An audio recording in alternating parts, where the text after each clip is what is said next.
In the Islamic heartland, alongside tradition and power, another path emerged, unmapped, paved not by law, but by the soul's deep longing. And in a quest beyond dogma, it reached the heart.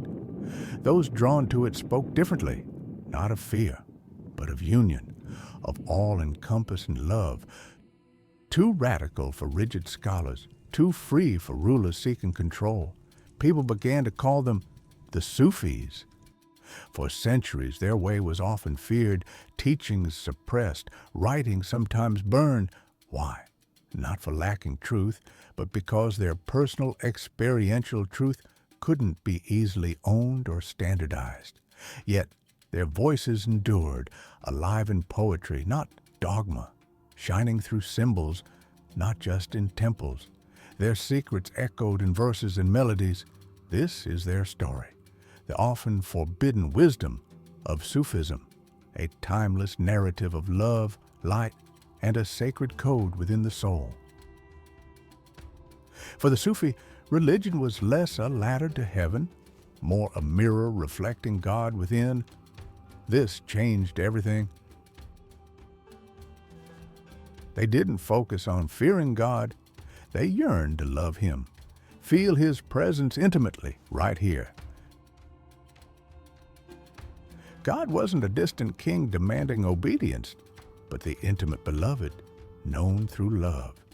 The Sufi path, the tariqah, became an inward journey. This inner focus could lead to startling expressions. In Baghdad, Hallaj al-Mansur was dragged through streets for uttering Ana al-Haqq, I am the truth, not ego, but surrender. The limited self dissolved, leaving only God's reality. It was this claim of direct experience, this intensity, that frightened authorities, not the man, but the uncontrollable light in his words. Because deep truths transcend words, Sufis used evocative signs. The rose, it embodied longing, its thorns, necessary pain, its fragrance, divine love. The whirling dervish, praying with his body, a moving mirror to the cosmos, reflecting unity. Even Alif, a single line, stood for the one, indivisible unity, not mere decor, but living memory codes designed to be felt deep within, bypassing the intellect. Sufis spread from Baghdad to Konya, loved by many for their wisdom, feared by rulers for influence beyond control. Orders were banned, shrines burned, masters vanished. But truth survived in whispered poems, symbols endured in art. Their strength wasn't force, but inner presence, hal, and quiet presence often outlasts worldly power. The Quran states, God is the light. For Sufis, this was experienced reality. They sought fana, dissolving the ego not into nothingness, but returning to that boundless light. Divine love fueled this, burning illusions and fear. But such love and light cannot be owned, contained, or extinguished by force.